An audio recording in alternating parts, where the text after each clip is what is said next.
Happy Friday, TGIF. This is First Take. Thanks for being with us. Alongside Skip Bayless and Stephen A. Smith, they're both in the house promptly. I'm Molly Karam. A sight for sore eyes. What up? Bristol, what up? Connecticut. What up? How are you? Bristol's finest in the house. I didn't take any chances with the traffic. Yeah. I stayed here overnight. Yeah, way to go. I stayed enjoy here yourself? overnight. Oh yeah, you know, Yeah. I chilled. I had a decent time. Good. I'm all right. Got some Yeah. sleep, hopefully. Oh, I got We got a lot to get into. Yeah. By the way, before we get into Yeah. that, I want to congratulate Molly on picking Peyton last night. That was impressive. Thank you.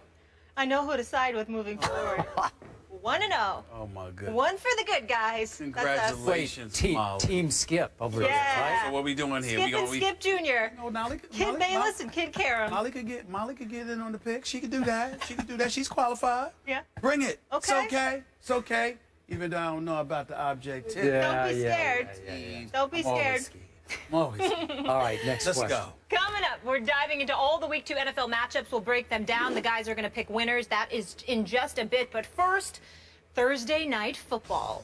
Peyton Manning looking good at Arrowhead last night, throwing for 256 and 3 TDs. It's the first time in his career that he's won a game in regulation after trailing by 7 or more points with under a minute left in the fourth. Jamal Charles' second fumble of the game with just 27 seconds was returned by Denver corner Bradley Roby for a touchdown, costing the Chiefs the game and completing a ridiculous comeback in the Broncos' 31-24 victory over Kansas City. Peyton looking like himself.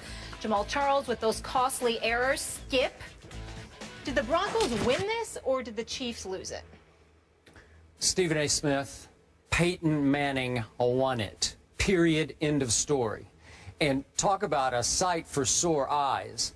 I loved what I saw late in that game last night at Arrowhead, because after all we'd heard and all we'd talked about all week on this show about how new coach Gary Kubiak, with the blessing, I'm assuming, of his GM John Elway, had basically put Peyton Manning in assisted living at age 39, had basically told Peyton, no, you're too old to drive now. I need to be driving for you. I can drive you. I can drive you from goal line to goal line, but you have to listen to me, and I'm going to be in charge of the offense now. Poor little Peyton Manning in assisted living. That's how it came across. And then that happened. And that happened because that team fell behind 14-0. And all of a sudden, Gary Kubiak's like, I guess I gotta hand the keys back to Peyton and hope he can pull it out. And did he ever? That last drive, that was a thing of all-time great beauty.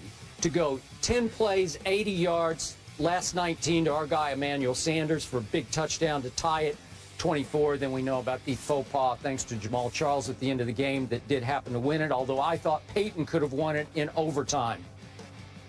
And Stephen A., after all the talk about how Gary Kubiak, we talked and talked about this, it's going to bring the new Broncos a new, bigger, badder running game. They had a whopping total of 61 yards last night on 22 tries for a whopping 2.8 yards per try. And despite being propped up by that running game, Peyton Manning still pulled that off at Arrowhead, where, by the way, career now, Peyton Manning at Arrowhead is 7-1 with 23 touchdown passes to 6 interceptions against his arch rival in one of the loudest outdoor stadiums in the world. And I'm going to say this again because I said it yesterday and I said it the day before. Going forward, I will still bet on Peyton Manning's resume, even at age 39. He looked 29 last night. But I'll bet on his resume over Gary Kubiak's resume. All this talk is just silliness to me because however far the Denver Broncos are going to get this year, now 2-0, Peyton Manning will take them. I thought he did have a lot of help from a defense that I have raved about on this show because I think it's being a little underrated as people are saying Peyton is now overrated. But with some help from his defense, Peyton Manning won that football game. No surprise, we disagree. I'd give Peyton Manning credit. 26 of 45, 256 yards, 3 touchdowns, just one interception. That one interception was a pick six, by the way. We'll throw that out there. I'm talking about a Peyton Manning that has thrown for over 4,000 yards the last 3 seasons, that the season before last passed for over 5,400 yards through 55 touchdowns. Last year through 37 touchdowns. The last 3 years in Denver, he's had the number 2 or the number 1 ranked offense in the NFL. Okay. At this particular moment, they're ranked 16th.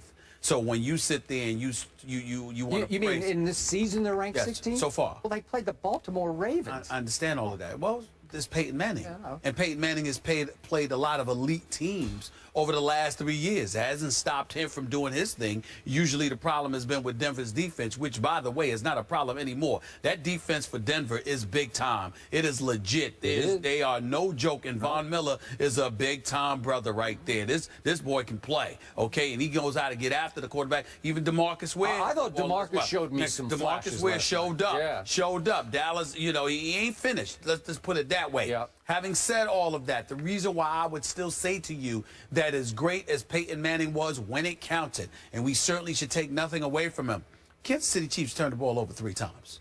I mean, they had 3 fumbles for crying out loud. But I mean, 4 times. five times. Yeah, but because you had Alex Smith throwing a couple of interceptions, you had the 3 fumbles on the part of Kansas City, 2 by Jamal Charles, who I thought played lights out. Really actually felt sorry for him because the brother was running the football very well. It's just unfortunate that he ultimately, lost the ball. They said he was carrying it loosely. Roby pointed that out, that they saw him carrying the ball loosely all night long. So they knew that they would have an opportunity to get their hands on a football or punch the football out of his possession, and that's exactly what they did. But I'm going to sit there and say Kansas City lost it not just because of the turnovers, but yet again, what did they do with their receiving corps? And see, that's real. This really comes down to me. Jeremy Maclin, 4 receptions. Kelsey, 4 receptions. O'Shaughnessy, 2 receptions. Thomas, 2 receptions. I'm just looking at them right now. Once again, no receiver caught a touchdown pass. Even in this case, tight ends or anybody else didn't catch a touchdown pass. You had Jamal Charles, you had Nile Davis. They ran for touchdowns. But in the end, there's something missing from this Kansas City offense. I thought that their defense played well, obviously kept them in the game, gave them leads. 2 scores by Denver were provided by, Kansas City turning the football over. So I say that to say that had a lot more to do with them losing last night's game than Peyton Manning's greatness. Not to take anything away from him, because when it counted, when money time arrived, he drove them right down the field, got the job done the way a Peyton Manning caliber player is expected to deliver the goods. So nobody's taking anything away from Peyton Manning. The problem is, had Kansas City simply not turned the ball over, they would have won this football game. They didn't beat them. They beat themselves more so than the Denver Broncos beat them on this particular night. We know Denver's the better team as far as I'm concerned because they got Peyton Manning on offense and they have that defense, whereas Kansas City has their defense and they've got Alex Smith on offense. I just don't see it. Once again, he's not bad. The guy has a winning record. I think his record right now as a starter is 40-18-2, okay, or 40-18-1 rather.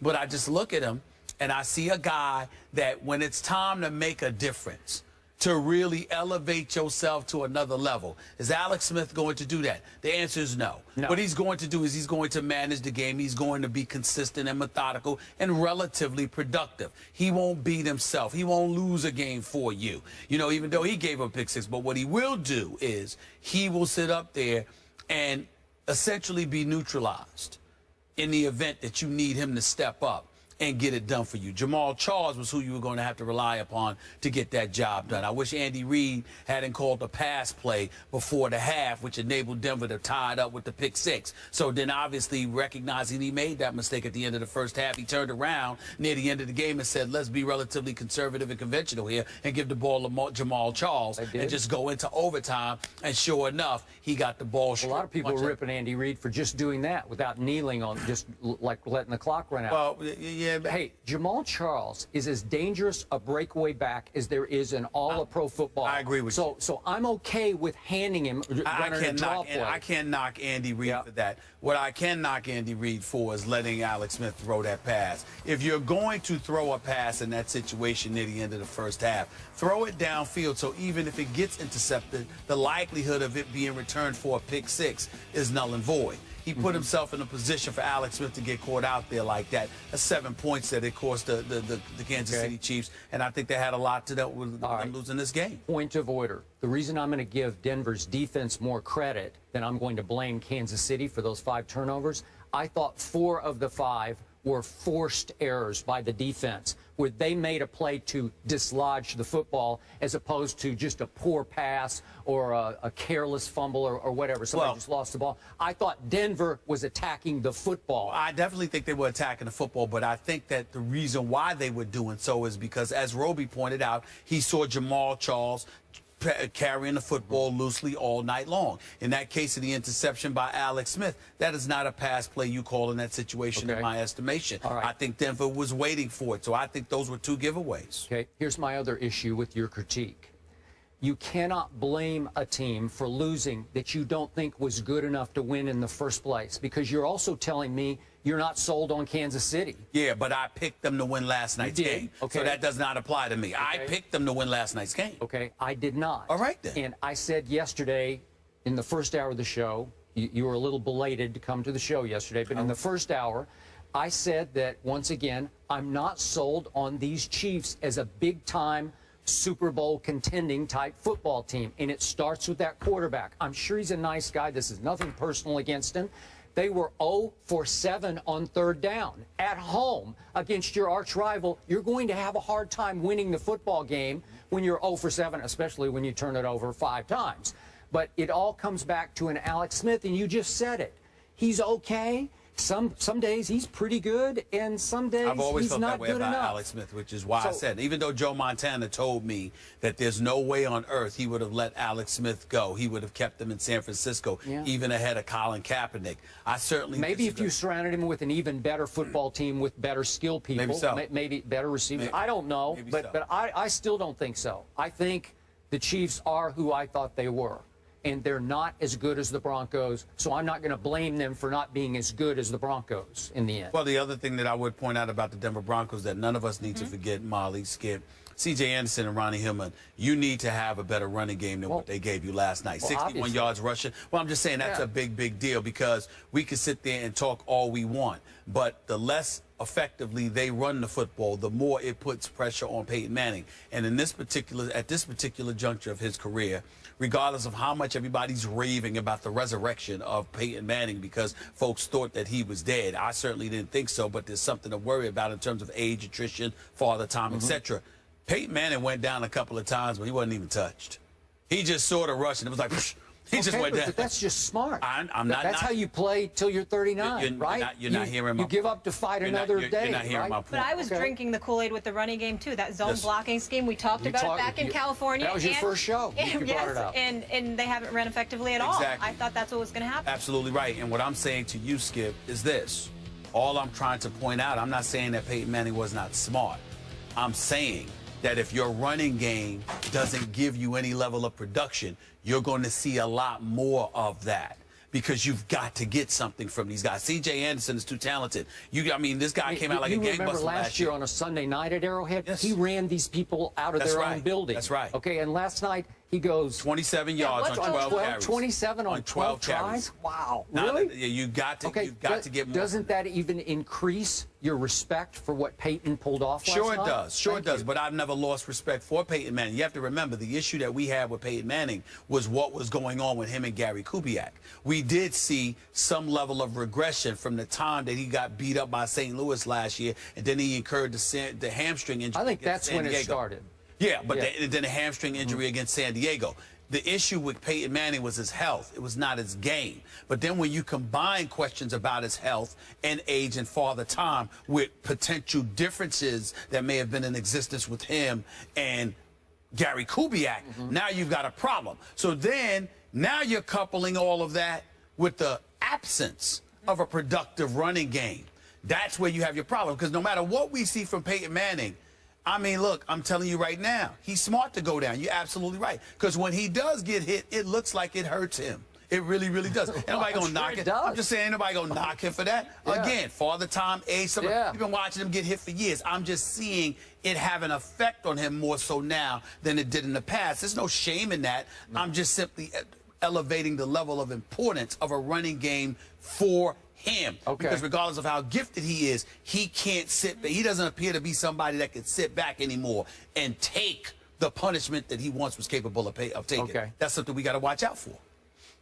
Coming up, I also want to hear where you guys think they'll end up if they'll go all the way to the playoffs, and we'll discuss the tension between potentially the quarterback. Well, we'd like to hear what you Garrett got to say about Kubiak. that too, Molly. We will. You're We're going to Peyton discuss. expert, We're going to We want to hear. that later on. All I'm saying. Last